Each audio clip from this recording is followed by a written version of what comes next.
আজকে ১৬ই রমাদান, আগামীকাল ১৭ই রমাদান। ১৭ই রমাদান একটি উল্লেখযোগ্য ঘটনা, আমরা প্রত্যেকেই জানি যে বদর, ঐতিহাসিক বদর দিবস আমরা বলি।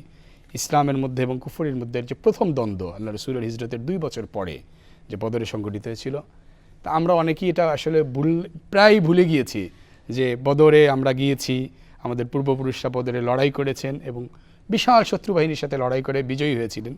তো আজকেও হক ও বাতিলের যে দ্বন্দ্ব, এটা তো চিরন্তন দ্বন্দ্ব। পৃথিবী যতদিন থাকবে ততদিন হকের সাথে বাতিলের দ্বন্দ্ব থাকবে।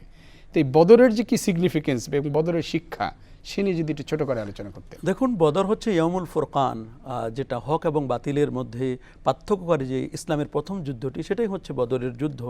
আজ দুঃখজনক হলে সত্য, সেই বদরের কদর কিন্তু আমরা করতে পারছি না।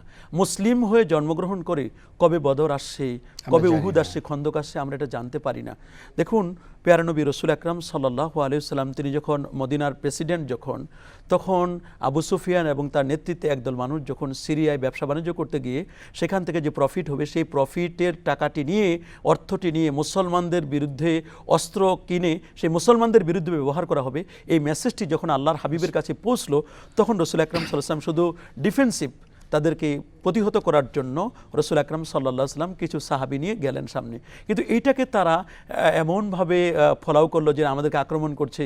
তখনই কিন্তু প্রায় ১,০০০ সৈন্য সামন্ত নিয়ে তারা কিন্তু চলে আসলো সজ্জিত হয়ে। আর এদিকে মুসলমান মাত্র ৩১৩ কি ১৪ জন, আর ৫ জনকে আগে পাঠানো হয়েছিল। তাহলে ৩১৩-র সাথে যদি ৫ যোগ করি তাহলে ৩১৮ জন, আর যদি ১৪ নবীজিকেও ধরা হয় মানে সৈন্যদের মধ্যে, তাহলে ৩১৯ জন। তাহলে ১৩ হোক, ১৪ হোক, ১৮ হোক, ১৯ হোক, এদের মাধ্যমে কিন্তু বদর হয়েছিল। বদর যুদ্ধটা ছিল এটা তাকবীরের যুদ্ধ, তাকবীরের বিজয়। এটা ছিল মূলত তাকওয়ার বিজয়। বদর ছিল তাকওয়ার বিজয়। ওয়ালাকাদ নাসারাকুমুল্লাহু বিবাদরি ওয়া আনতুম আযিল্লাহ।